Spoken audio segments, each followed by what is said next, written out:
Bueno,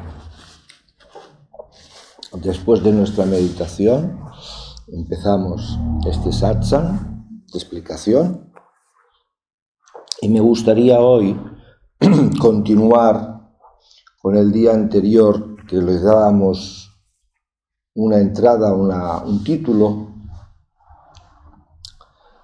que era hacerse amigo de uno mismo o hacerse amigo de sí mismo, que ya dijimos que parece una contradicción de términos, porque uno ya es uno y se daría por hecho que pues ya es uno amigo de sí mismo, porque ¿cómo voy a luchar contra mí? ¿No? Pero el problema es que así sucede. Primero, porque al sí mismo que nos referimos, en general el ser humano no lo tiene identificado, no lo comprende, no se ubica en él, ¿vale? Porque normalmente el ser humano, si no entra en la mística, ya va entendiendo marcos teóricos sencillos y va practicando, pues para él el sí mismo es su propia mente y cuerpo. Y entonces si su mente en forma de pensamientos y al mismo tiempo esos pensamientos relacionados con las circunstancias le provocan tanto emociones como estado de ánimos, sentimientos que son de vivencia no agradable, de vivencia desagradable, pues esta, podríamos decir, mente está otorgando un vivirse desagradablemente. Entonces, primero ver qué es lo que me hace vivir desagradablemente. Descubrir a lo que puedo llamar más verdaderamente el sí mismo, yo. Estos son dos indicativos para ser mirados, que el ser humano lo pueda mirar, ¿vale? A lo que podemos llamar el sí mismo es simplemente muy sencillo, es una indicación muy sencilla. Vamos a ponerle el artículo él o él en el sentido persona. El que se da cuenta, el que es la conciencia consciente de la experiencia, el darse cuenta. ¿Quién se da cuenta? Yo. ¿De qué me doy cuenta? Pues en esta vivencia humana, a través de los sentidos, me doy cuenta de lo que sucede. Un sonido, una sensación, un gusto, una percepción. Lo que suceda, me doy cuenta. ¿Quién se da cuenta? Tú, el que se da cuenta. ¿De qué me puedo dar cuenta aparte de los sentidos? Pues me puedo dar cuenta de lo que he denominado en general la mente. ¿Y la mente qué son? Pensamientos, recuerdos o procesos imaginativos, ¿no? Fundamentalmente es eso. Y entonces yo me doy cuenta. ¿Quién? Tú, el que se da cuenta. Entonces al inicio, el ser humano, ese tú que se da cuenta, no lo tiene ubicado, ni vive a partir de él. Normalmente no vive a partir de él. Vive con una mente muy identificada en el sentido que él cree ser el cuerpo-mente. Y ese vivirse como cuerpo-mente no le ha dado la posibilidad a reconocerse que él, verdaderamente él, es el que se da cuenta. ¿Qué es lo único que le podemos llamar que es constante, inalterable en todo momento y circunstancia? La conciencia que se está dando cuenta de la experiencia que va cambiando. Por eso hablamos de identificación, de calidad idéntico, cuando la persona está identificada con el cuerpo, con unos pensamientos, con unos hábitos. Entonces decimos está identificada, porque nos queremos referir, en ese concepto de identificación, nos queremos referir a que no estás viviendo en la identidad real, estás identificado en otra cosa que no es la identidad real, ya que la identidad real simplemente es el que se da cuenta, de entrada. Es evidente que la vivencia humana conlleva toda una serie de experimentaciones y es evidente que hay un vehículo de experimentación que es el cuerpo. Y este cuerpo al mismo tiempo con unas herramientas, con unas apps, que es la mente. Son capacidades que le llamamos de absorber información, de interrelacionar información, capacidad de expresar lo que viene a la mente o expresar lo que uno vive, el sentir. Entonces primero hemos de ubicar claramente que yo simplemente soy el que se da cuenta. A eso le hemos denominado la conciencia. Y la conciencia es consciente, con ese, de la experiencia. Al no haber ubicado bien el que se da cuenta, entonces el ser humano normal, que no está dentro de la mística, no ha descubierto o desvelado qué sucede cuando, viviéndose como el que se da cuenta, sin que hayan interferencias de pensamientos ni de emociones, ¿qué sucede? ¿Qué es lo que sucede? Y entonces cuando esto verdaderamente se vive, entonces se revela, se desvela una vivencia inherente, no por pensar, ni por estar emocionado, ni por imaginar, sino simplemente por el hecho de ser. Y esa vivencia que se vive por el hecho de ser es paz. Es como si fuera que este ser, que ahora estoy reconociéndolo, él tiene unos atributos que es paz y que es amor. No el amor normalito, yo te quiero porque tú me das, no, un amor que es una integración y un gozo por el hecho de ser.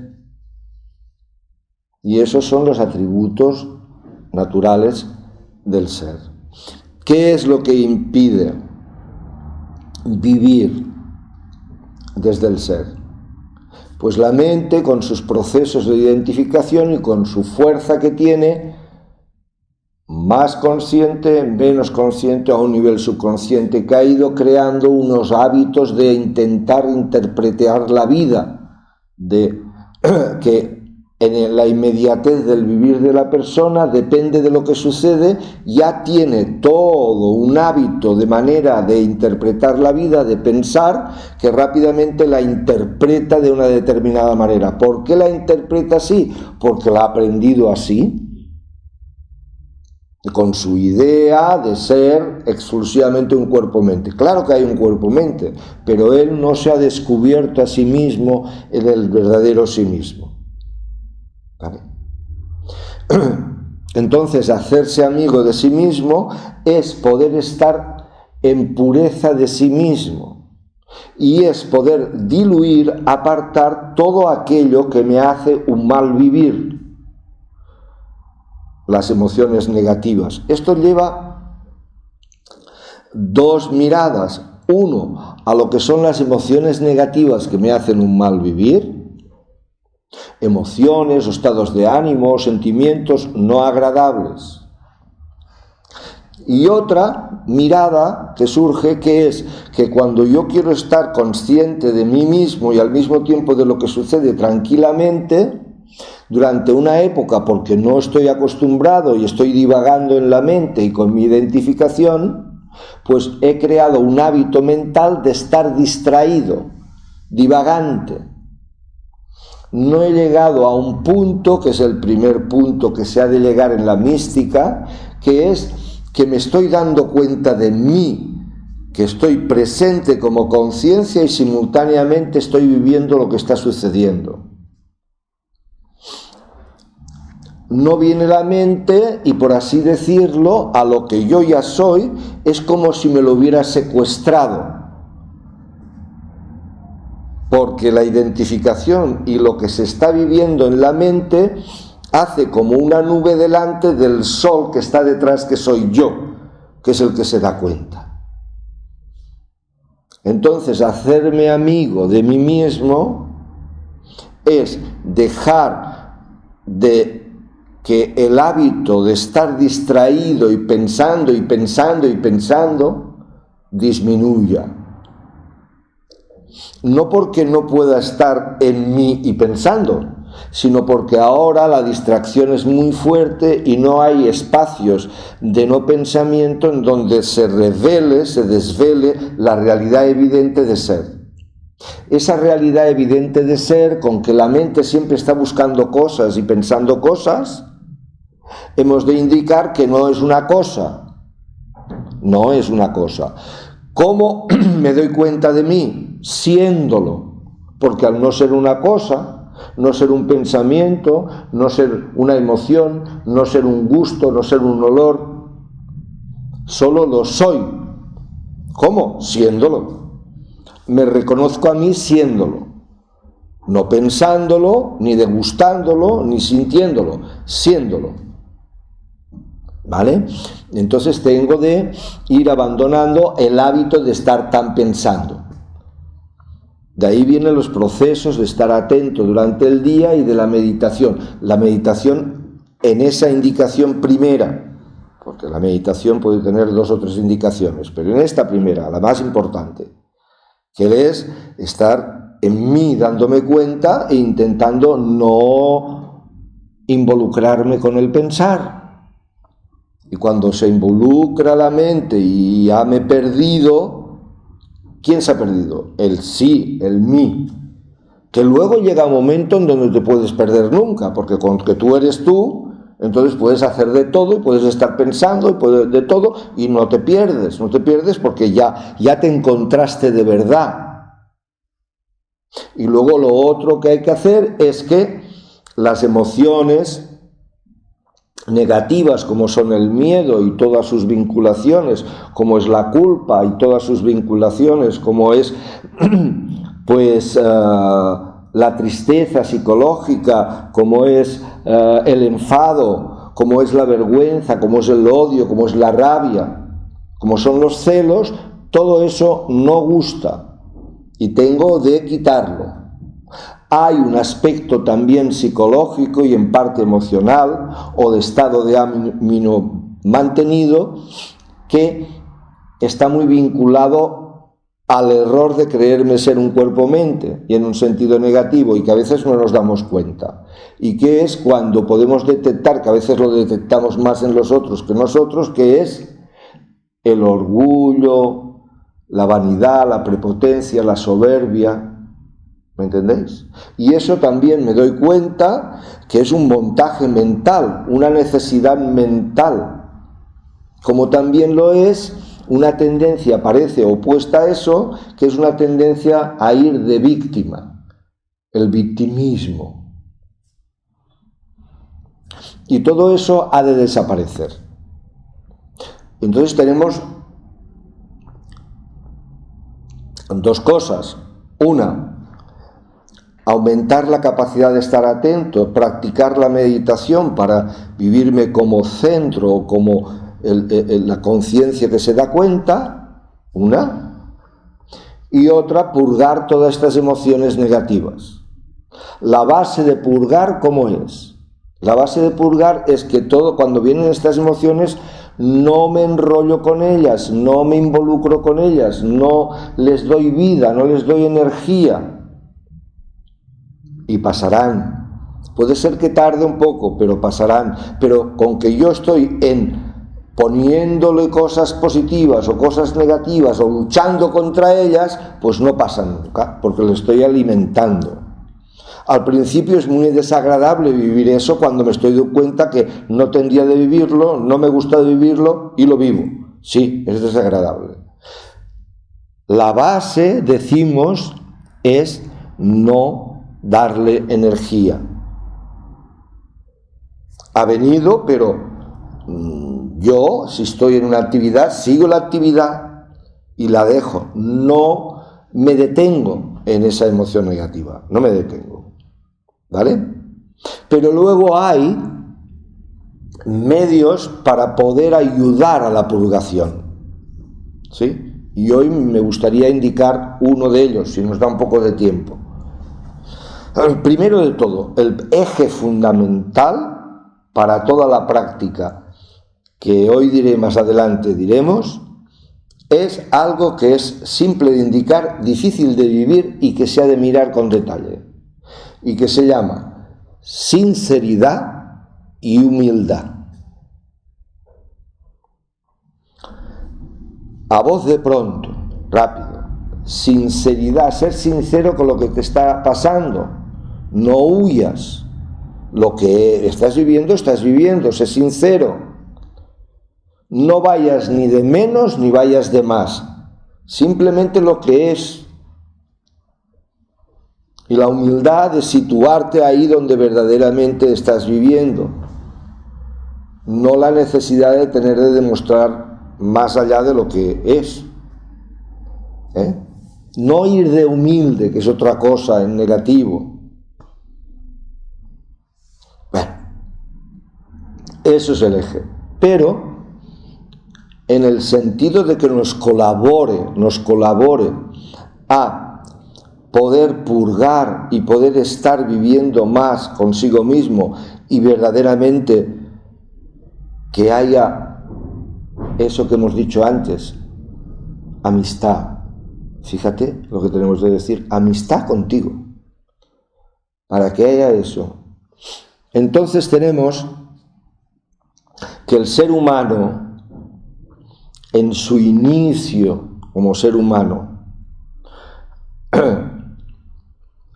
tiene unos patrones de identidad asociada a ser humano. Y esos patrones de inicio, el más importante, que es el de niño pequeño, el de niña pequeña, ahí podemos ubicarnos para ayudarnos, ¿vale? Viene dado por todo un proceso kármico y muy antiguo, pero que no nos sea en un proceso que tengamos de hacer, por ejemplo, una profunda relajación y casi regresión, sino que podamos ir a ello bastante fácil, y es en donde empieza a venir el problema de la identificación y de todas las emociones que vendrán, sobre todo en algo que se vive, que hemos dicho ya, que es, por ejemplo, el estrés, que no es vivir completamente en el presente bien, o la angustia que provoca un pasado, que estás dándole vueltas al pasado, o la ansiedad que provoca un futuro que todavía no vives. Esto que he dicho, estrés, angustia o ansiedad, su base le decimos que es una angustia primaria base. Esta angustia primaria base, casi podríamos decir que una parte importante que se crea, que podemos ir a ello, es cuando el niño, la primera etapa del niño, que es de meses a 7 años. Y en esa etapa la podemos dividir en dos partes. Hasta los 3, 4, 5 años, más o menos, ahí empieza a venir una desconexión del fondo natural de ser, de estar en ser, con sus procesos físicos, biológicos, que está funcionando como niño. Pero hay una desconexión y una conexión, una importancia a la mente, a lo psíquico, por la información que viene de los padres y de la sociedad. ¿De acuerdo? Y entonces ahí empieza a venir una desconexión de tu naturalidad espontánea. A más en los niños es lo que hace la gracia cuando son pequeñitos, que son tan espontáneos y ya sonríen, etcétera, etcétera, y sus acciones serán muy inocentes, pero nos ponen en un estado de ternura, se nos enternece el corazón de verlos, ¿vale? Una persona normalita. Entonces vemos cuando este niño está viviendo eso, espontáneo y natural, y ya pasa a hacer el payaso. Ya no es ese niño espontáneo, sino que está haciendo, pues, está creando cosas porque ya ha aprendido que eso va bien porque antes reían de eso o conseguía tal cosa, etcétera, etcétera. ¿Vale? Y eso quiere decir que ya se ha desconectado, se empieza a desconectar de su fondo natural. No hay tanta naturalidad y espontaneidad, ya es una cosa de manipulación. Ya empieza a aprender el arte de la manipulación, que luego de grandecito es un artista de la manipulación. O sea, el ego es un artista de la manipulación. ¿Vale? Y entonces este niño se ha desconectado en 3 principios bases. Acordaros que os decía que es la base de la angustia que luego se vive. Que he hablado del estrés, he hablado de la ansiedad, etc. Vale. Y estas angustias primarias son las siguientes. Una angustia de soledad afectiva. Cuando es muy pequeñito necesita, inevitablemente, necesita el cariño, el afecto y todo. Pero él en él mismo es bien, es afectivo por sí mismo. ¿Vale? Y aunque está mucho tiempo durmiendo porque lo necesita, ahí entra en su profundidad de ser. Y le vemos la sonrisita o como le cae la baba de lo gusto que está el niño, ¿vale? Bien.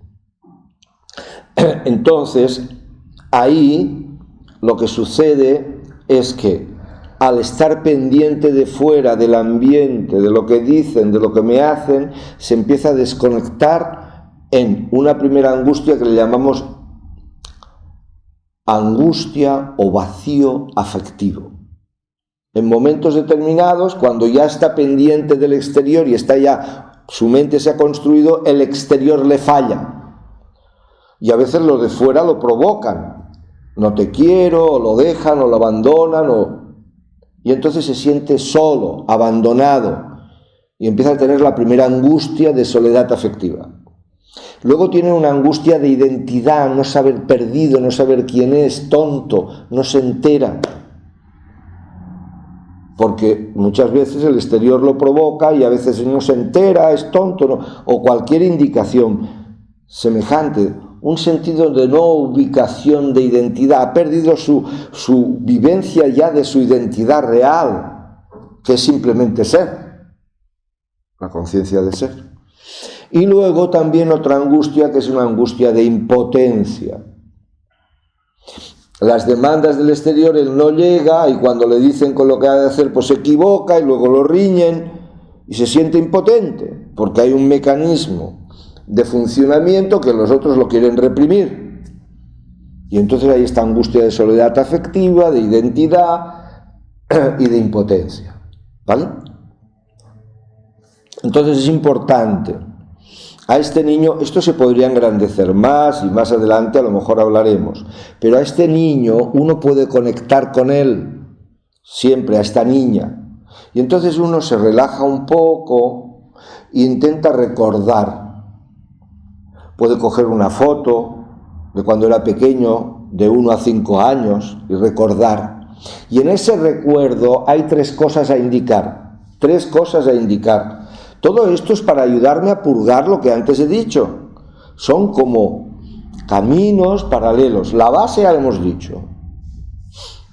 Entonces, yo recuerdo a esta niña y entonces la primera entrada es tener un diálogo. Parece tonto es tener un diálogo, pero es que hay ese arquetipo, también hay el arquetipo ahí metido del adolescente, del joven, del adulto. Bueno, pues entonces yo voy ahí, me recuerdo de este niño y ahí le digo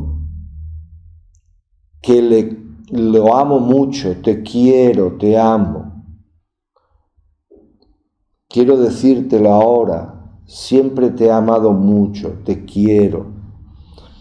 La palabra querer en español no me gusta mucho, pero bueno, te amo, tengo mucho amor por ti.